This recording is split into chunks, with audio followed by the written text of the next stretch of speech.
Hello and welcome. Today's exciting episode has actually I don't get around to using the skull beads quite yet, but I do make this jacket from scratch and then I start to bead it. It's a very long process. It's perfect. Perfect, perfect, perfect. Perfect jacket. So this is the last jacket that I worked on. I did the beading for this one. And the tweed is a Linton tweed from the UK, and the beads are just from my collection, which I'm trying to use up. And I had loads of beads left over still, and I was like, oh, you know what I could do? I could just make a jacket that's just beads, so like 3 or 4 layers of netting for the actual base jacket, and then just over bead it with all the beads in these colours that I have left. But I only have like about 1/3 of a yard, or not even, of bluey aqua net. So, but I do have a couple of yards of orange. I've got 2 yards of this particular orange, and then I've got a fluoro orange. I've got a couple of yards of that as well. And it's Halloween, and I've got all these orange beads. So I thought, what the hey, let's make a jacket that is several layers of orange netting for the base jacket, and then I'll overbead it with all these orange beads and finally use up some of my orange section of my bead collection. So, and I do have some little tiny porcelain skulls that have an orange coating on them. So I can use them, and it's kind of sort of Halloweenish, pumpkinish. So yeah, that is what I'm doing for the last 2 episodes of October for this year. So here we go. I've cut them up. So 2 layers of the sort of dull orange, the regular orange, and then 1 of the fluoro. And I'm going to put dull, fluoro, dull, so that from the outside it looks a little brighter, because I felt like when I put the 2 dull ones together, it just got a bit too grey black. But this is a nice colour. So now I'm going to take 100 hours to separate all these pieces and put them in the correct order, and then I'll be back. It's going to take so much time, but I think it's going to look pretty awesome. So hopefully it will be worth it. Ugh, so much work. I'll go do that now and I will be back. Oh, and I'm using this really old McCall's pattern. It was discontinued because there's a few mistakes on it, so I wouldn't recommend it. This is one that I made from this pattern here. I just fixed up the mistakes. And it's a good pattern for beading, because when you're beading, so a beaded jacket is stronger if you make the jacket first, then add the beading, because you're sort of beading over all the seams and you're adding strength to them. It sort of fuses everything together. So yeah, a jacket pattern with more ease is easier to bead, because you can get your arms into the sleeves and do the work. And see this yellow jacket here, the centre front panels are slightly thinner. I've done that on this orange one too. I've just sort of narrowed them a little bit, just because I think the beading might be too heavy right across my chest. But if I'd been using slightly less beads or smaller beads, I definitely would have used the Vogue 7975, because that is by far the best jacket pattern that I've ever used. And I wish it had been the first one that I used, because I used quite a few duds, like from Simplicity, McCall's, New Look. They're just not as good as this. There's some dud Vogue ones as well, but this Vogue 7975 is just a well drafted pattern and a well written pattern. So yeah, because I'd done the Vogue 7975, I'm able to fix the mistakes of this one. Now I really am going to separate all these billions of layers and put them back in the correct order, and then I'll be back. So what I did with each piece, so there's 6 pieces here, 3 for the left, 3 for the right. I divided them into each piece, and then I put them in the correct order. So standard orange, fluoro orange, standard orange, sort of put them in a little sandwich, and then pinned them together so that they're in the right order and all matching at the edges. And once that was done, then I pinned each piece to all the other pieces. So I pinned all the torso pieces together in the order that I would machine sew them. And then here's the sleeve. I pinned the 3 outer sleeves and the 3 under sleeves, and then I pinned them together And so you can see all the pins at the side. That's just keeping everything together. If that's too complicated for you, you can just hand stitch and either take it out later or just hand stitch in the seam line. I seriously would not machine sew them together. Machine sewing things creates a really hard seam. And with a fabric like this, if you sew it wrong, you can wreck the fabric, or tweed also. So yeah, I've sewn them, pinned them all together. So now they're ready to machine sew. And obviously, if you don't have the best machine in the world, like I've got a vintage Benina, so it's really good, and it's fine with 6 layers of, basically plastic fabric. But if you don't, it's perfectly fine to hand sew. It's actually better to hand sew, but I'm sort of short on time, so I'm doing the long seams with machine and everything else is hand sewn. So I've pinned, as I said, I've pinned the torso together, all the bits. It's a little hard to see because of the way I had to pin it to make sure everything was secure, but if I hold it up, you can sort of see that all the pieces are pinned together securely, and now I just have to machine sew them together. So everything's done and it's time to machine sew. So here we go. I did it at about half speed, not quite half speed, but yeah, there's a lot of layers here. It's kind of ridiculous.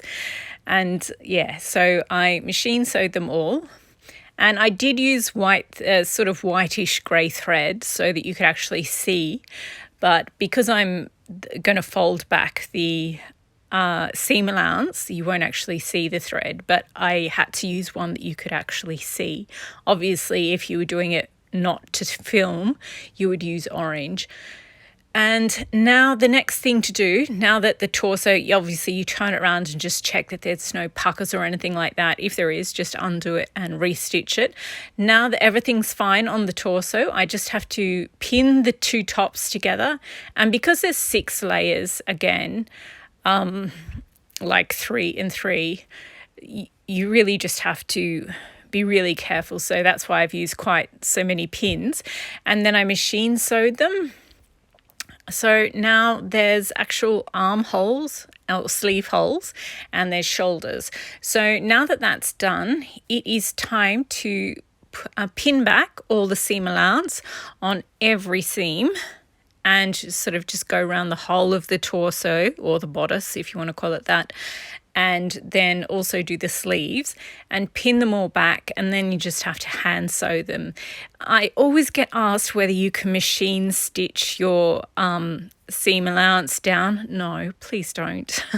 It's not dressmaking. You're making an outer garment and you want it to last and you want it to look good. And yeah, no, just hand stitch. But if you don't have time, then, make a jacket another time. So, or do it however you want. You're the one wearing it. But yeah, I would never machine sew the seam allowance down personally. So I've just pinned them all back. And once I've done all of them, then I'll go along and hand stitch them all. And because it's such a weird combination of colors, so I've got 2 layers of the normal sort of burnt orangey one and one of the fluoro, I sort of had to get all the orange threads out and try and match them. I also got a couple of beiges out as well. Well, the fluoro orange layer of the netting is really throwing off the colors. But anyway, so I ended up using 2 oranges, and I just hand stitched back all the seam allowance. And then once that's done, I turned the whole thing out. And yeah, it's pretty awesome. It's like 3 layers and you can sort of see through the whole thing.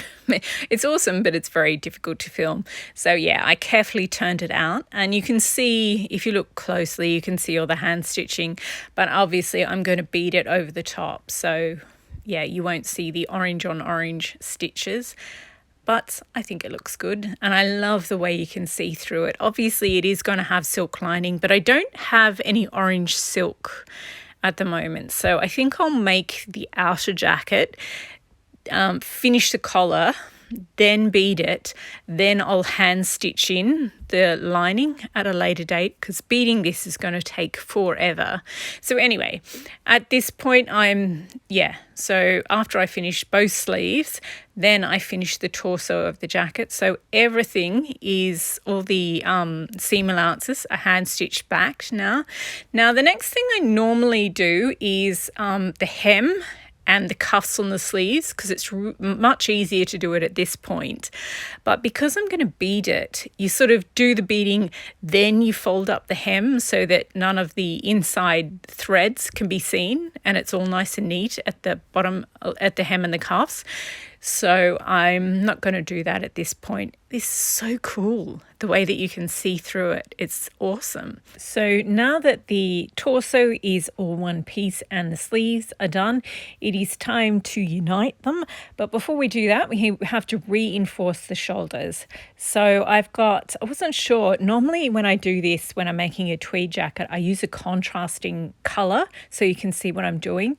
So I've got a whole playlist called Just Jackets, and it's all different ones. So if you're having trouble seeing this one, just look in that one and you'll see me doing the same step but on a different jacket, and I'll be using contrasting coloured net for that. But basically I used whatever you use as the structural layer for your jacket, do the same again and you just sort of pin it.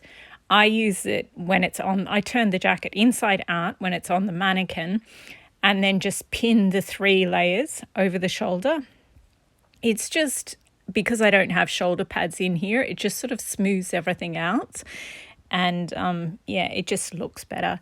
And then I hand stitched it in place with 4 rows of stitches. And now it's just keeps its curve really beautifully, and there's less stress on everything. So now it is time, and then you trim it down so that the sleeve holes are perfectly like what they're supposed to be, rather than having any offcuts from the 3 layers that I just put in. So now it is time to set the sleeves. And with the sleeves, it can be really confusing. A mistake that people often make is putting in sleeves as if there's 2 left sleeves, or, putting them in the wrong way. So I always use a whole bunch of pins, so most of them, the top one, the bottom one, and the 2 notches, they're all one colour, and then you have a separate colour, and that's the back pin with the double notch, and that way you always get the correct sleeve in the left and the right in the right. So that's what these yellow pins are. They are the back notch. So that goes at the back, obviously, and then you line up the 2 top ones, and so I've set the sleeve in here, and because it's 3 layers of this net, it's absolute nightmare. So I think what I'll do is machine sew the bottom 2/3, and then for the top third I'm just going to hand stitch it in. But if you're not at all confident with machine sewing a sleeve in, it's actually much easier to hand stitch it in my opinion. But it's a tiny bit quicker if you use your machine, if you've got a machine that does sleeves well. It's common for people to want to use their machine for everything, and you don't have to. You really don't have to. Hand sewing is by far the best. So, don't be nervous, and don't think you're failing if you do hand stitching instead of machine sewing. So I've set my sleeves. These are not the most fabulous sleeves, but it's fine, because once you set your sleeves, the next step you have to do, this is footage from a jacket I made last year, and I turned it into the yellow flower jacket. Anyway, so you push the seam allowance up into the sleeve, and then you pin it there, and then you hand stitch it from the outside. And so I was wiggling my fingers. You have one hand inside, one hand outside, and you work from the outside all the way around. Then you turn the whole thing inside out, and you stitch again around from the inside, and that is how you get a perfectly finished sleeve. So look how much better they look. This actually looks a little bit Alexander McQueen-ish now. It's very sharp. Anyway, the sleeves aren't perfectly symmetrical, I know that, but I'm just about to cover it in beads, so it's absolutely fine with me. That is a lot of beads. Oh, anyway, so the next thing, as I said, I'm not going to put the lining in right now because I don't have any orange silk, and I kind of don't want to buy more silk at the moment. So, I just know it's going to take me forever to bead this. So we are going to finish the neckline, and then I'll have the whole of the outer jacket, then I will bead it, and then once that's finished, I'll make the lining separately. You can also see I machine sewed wide stitches around the hemline, so I know where exactly to stop the beading, and the cuffs. So yeah, and you just obviously once you finish the beading, you just pull out the white threads, then turn them up and hem them. So here is the neckline, and all I have to do now is cut down the excess seam allowance. It was quite a lot to cut down, and I notched it as well because it's a curve. You have to clip it, and now I just have to turn it back at the white stitching is my actual neckline, so I just have to turn it back and pin it in place, and then I'll do 2 rows of hand stitching. So here are my pins. It is an excessive amount of pins, but I just want it to look, the neckline to look perfect. So this is the easiest way to achieve that. And now, as I said, I'm going to do 2 rows of hand stitching. Just the first one is just to do it, and the second one is to keep everything neat. And yeah, if I had my time again, I would put a layer or 2 of reinforcement, but I've run out of the orange net, so I have to sort of make do with this. But if you're doing a base jacket for a beaded jacket or a floral jacket, I would recommend just sort of reinforcing the neckline with just a little bit extra, by like half a yard extra of the exact color that you're using. But unfortunately I didn't. So now that the base jacket is done, it is time to organize these beads. And yes, it's still at night, and I was so excited. The beading is the most fun part. So yeah, I've got all this. I've just got a storage container lid, and I put all my beads on that so they wouldn't roll away or anything. So what I'm going to do is, it depends what sort of jacket pattern you've got, but with this one, I'm going to divide it. Sometimes you divide it into 4, sometimes you divide it into 6. So I'm going to divide everything into 6. I'm going to have left front, left back, right back, and then left sleeve, right sleeve. So I'm going to divide all the beads into 6, and then I've got 6 boxes, plus I've got this 1 extra box for sort of like the sprinkle little frosting at the end. You've got like the really expensive beads you put around the neckline. So yeah, these are the majority of the beads are divided up into these 6 boxes.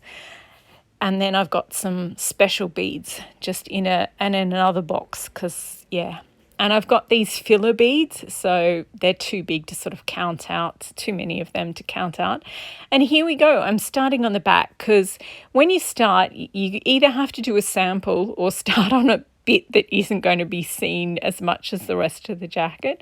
So if you've done a lot of beading, then you can start on the back of your jacket. But if you haven't done a lot of beading before, I would highly, highly recommend just using a sample swatch and working out your beading on that. So here we go, finally daylight. So it's the next day, and I'm finally taking some good footage of it. I really like the shape of this jacket. It's beautiful. So this is what it looks like during the day, and it's so much prettier during the day. Actually, as I'm saying this, I've got the finished, I've sort of done more of the jacket, and at the end I'll tack on a bit of what it looks like right now. But it's pretty amazing. What's unusual about this one is I didn't expect it to be so mother of the bride. It's really pretty, because I was like, I'm making an orange base jacket that has burnt orange and fluoro orange, and I'm using a bunch of different orange beads. There's no way this is going to look pretty, but it kind of looks very like the prettiest version of an orange jacket you could possibly get. And I love the way you can still see through it. Like you can see all the mechanics of it. It's amazing. So anyway, now I just have to keep going. It's taking me forever. And I feel like at this point, I felt like you couldn't even see any different, like you couldn't even tell how many beads I'd used. And I felt like I'd done so much work, but I hadn't even made a dent in the beads. Well, I mean, I guess you can tell that there are some that have been used up, but it only looks like a handful, whereas it's actually hundreds and hundreds. So this is obviously the back right. And then I sort of went over the shoulder and started doing the right front. And then, yeah, sort of worked my way. And when they were done, I did the other side and started on that. So I did the left front and the left back. And yeah, now it's starting to feel like I'm actually getting somewhere. But oh my gosh, the amount of time this takes is just staggering. But it just looks so much prettier than I thought it would. It's absolutely amazing. But yeah, I've used so many beads. Like you can see how many beads I've used, hundreds and hundreds of the things. And it's still... Until I just sort of had to pin the sleeves out of the way because the cuffs aren't turned up. They're too long to be on this particular mannequin. So yeah, here it is. It is so cool. I kind of want to it looks like there's sort of spikes in there, and I do have some silver spikes. So I was very tempted to get them out, but I'm just going to stick to orange at the moment. I've also got these really bright fluoro-ish pink beads, and I'm so tempted to add them as well. But I think what I'll do is do all the orange, and if I think after all the orange is finished that it still needs a little something, then maybe I'll add some pink or some gold or something. But for the time being, I'll just try and stick to the orange. It's really mesmerizing. I think it's the 3 layers of the net. They look really soft. Like they look like I don't know, layers and layers of tulle or something. I don't know what it is, but it's so much prettier than I thought it would be. It's kind of unsettling. So anyway, once I'd finally finished the whole of the torso of the jacket, this is just the first layer of the beading. Obviously, you have to do it in layers. There's going to be probably 4 layers that I need to do with this one. Ugh. It's going to take so long. Anyway, once I finally finished the torso, it was time to do one of the sleeves. And then once that was done, I started with the outer section and then I did the undersleeve as well. But once I'd done the outer sleeve, I had to stop and rethread all my needles because I'd used them all up. And then I started doing the undersleeve. Obviously on the undersleeve, you use much smaller beads, but you do have to bead it because the light reflects off each individual bead and it just looks wrong if there's none there. So here we go. It's so pretty. This just took so much work and I'm so ridiculously proud of it. So yeah, and these colours are just so pretty. I didn't expect an orange jacket to look so lovely. I mean, I don't think the footage is the greatest and it's definitely beading jackets because you have to bead them in layers and layers. They definitely look uglier before they look prettier, but this is just amazing. You can see each individual bead and they're just, I don't know, it's just so pretty. It does annoy me that you can see all the threads, but once there's more beading on there, you won't be able to see the threads as much. And yes, I still have so many beads. It's a little ridiculous, but the next layer is going to have a lot of big beads. So that'll clear, like the bigger the bead, the more room it takes up in the box, obviously. So, and these are my little ceramic skulls with the orange coat of paint on them. So once I've done the boring layers, well, you know, they're not as fun as the really expensive beads. I'm going to do like 3 layers of the boring layers or the filler layers, and then I get to sprinkle all the really expensive beads over the top. So I'm going to leave it here for now for this video because I have to do all the editing and the voiceover. But yeah, I think the next video will be another beading one, or I'm not sure. I'm definitely really want to finish this jacket. And I kind of did the orange because it was October and it's going to be, a pumpkin jacket. And this is what it looks like now. I'm not sure if you can tell, but I've started doing some of the bigger beads, and this is when I only had a couple of rows done. And yeah, it's just so pretty. It's not the best footage in the world, actually. And I've sort of gone over the shoulder and gone down the back a bit as well. But yeah, obviously I've still got dozens and dozens more rows of big beads to put in. But yeah, that's where we are at the moment on my pumpkin beaded jacket. I just walked over to the jacket, turned on the light, and shot this footage here. You can better see the large sequins in this one. It's so pretty. And obviously the porcelain skulls don't have paint on them. They have glaze. They're so beautiful. Anyway, that is it for this video. I made a base jacket and I have started beading it. I completed the whole of the first layer of the beading. Just got 3 more layers to go. Ugh, so much work. Anyway, thank you again for watching. And I hope you've been inspired to, crack on with that project you really, really wanted to finish this year, because we've only got a few weeks left. I know. Where did 2023 go? Anyway, thanks for watching. Happy sewing.